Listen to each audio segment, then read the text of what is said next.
भारत को हमेशा इस बात पर गर्व रहा है कि वह दुनिया का सबसे बड़ा लोकतंत्र है। देश के इस गुरूर को बनाए रखने में सबसे अहम भूमिका रही है भारतीय निर्वाचन आयोग की। आखिर क्यों भारतीय निर्वाचन आयोग काबिले तारीफ है और आज हम इसकी चर्चा क्यों कर रहे हैं, सब कुछ समझेंगे आज इस वीडियो में। स्वागत है आप सभी का ध्येय टीवी में। मेरा नाम है आस्था। भारत में निर्वाचन आयोग एक संवैधानिक निकाय है जो भारत के संविधान में बताए गए नियमों और कानूनों के मुताबिक चुनाव कराने के लिए जिम्मेदार है। इसे 25 जनवरी 1950 को स्थापित किया गया था। वर्तमान में इसमें एक मुख्य चुनाव आयुक्त और 2 अन्य चुनाव आयुक्त शामिल हैं। यहाँ ध्यान देने वाली बात है कि किसी तरह के निर्णय प्रक्रिया में आयोग के सभी चुनाव आयुक्तों का अधिकार समान होता है। मुख्य चुनाव आयुक्त और उसकी सलाह पर अन्य चुनाव आयुक्तों की नियुक्ति राष्ट्रपति द्वारा की जाती है। मुख्य चुनाव आयुक्त का कार्यकाल 6 साल या 65 वर्ष की आयु जो भी पहले हो तक होता है। मुख्य चुनाव आयुक्त व अन्य चुनाव आयुक्तों को कैबिनेट सचिव के बराबर वेतन मिलते हैं। कैबिनेट सचिव का वेतन जजों के बराबर है, लेकिन भत्तों व अन्य सुविधाओं में खासा अंतर है। मुख्य आयुक्त को सुप्रीम कोर्ट के जज की प्रक्रिया से ही हटाया जा सकेगा, जबकि चुनाव आयुक्त को मुख्य चुनाव आयुक्त की सिफारिश पर हटाया जा सकेगा। इसके अलावा कुछ और भी तरीके हैं जिससे चुनाव आयुक्तों का पद खाली हो सकता है, जैसे कि कोई आयुक्त अपने पद से स्वेच्छा से रिजाइन कर दे। अभी हाल ही में कुछ ऐसा ही हुआ है। चुनाव आयुक्त अरुण गोयल ने अपने पद से इस्तीफा दे दिया है और इसी के साथ चुनाव आयोग में इस समय सिर्फ मुख्य चुनाव आयुक्त ही बचे हैं। देश में लोकसभा चुनाव की तारीखों के ऐलान से ठीक पहले चुनाव आयुक्त के इस तरह इस्तीफा देने का मामला काफी सुर्खियों में है। एक चुनाव आयुक्त का पद पहले से खाली था और अब एक ने रिजाइन कर दिया। ऐसे में आयोग में मुख्य चुनाव आयुक्त ही बचे हैं और अब नए चुनाव आयुक्तों का चयन होना है। नए चुनाव आयुक्तों की नियुक्ति प्रक्रिया में कानून मंत्री के नेतृत्व में सर्च कमेटी 5 नामों को शॉर्टलिस्ट करती है। बदले हुए नियमों के अनुसार इन 5 नामों में से आयुक्तों की नियुक्ति प्रधानमंत्री अध्यक्षता वाली कमेटी करती है।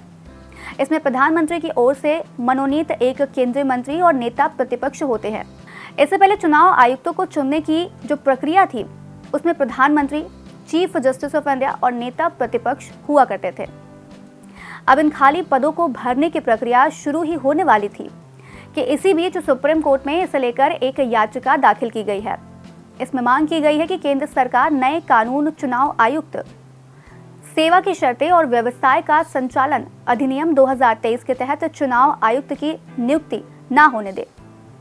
सुप्रीम कोर्ट ने इस मामले को तत्काल सुनवाई के लिए सूचीबद्ध करने पर विचार करने की बात कही है। खैर, आगे बढ़ते हैं।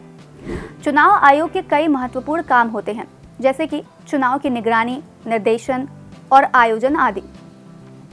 आयोग राजनीतिक दलों और उम्मीदवारों के लिए हर चुनाव से पहले आदर्श आचार संहिता जारी करता है ताकि लोकतंत्र की शोभा बनी रहे।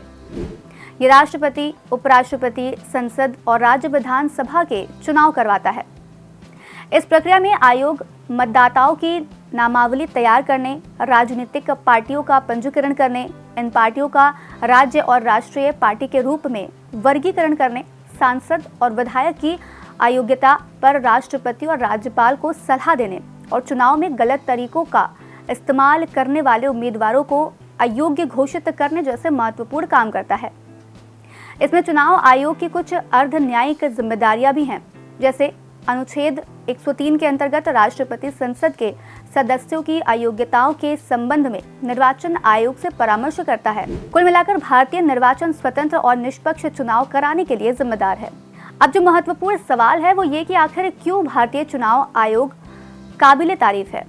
देखिए, भारत में करीब लगभग 140 करोड़ की आबादी है और इतनी बड़ी आबादी के लिए एकल मतदान पहचान पत्र बनाया जाता है।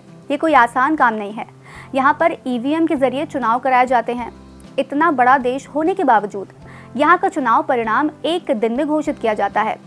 वहीं अमेरिका के चुनाव नतीजे आने में हफ्तों लग जाते हैं।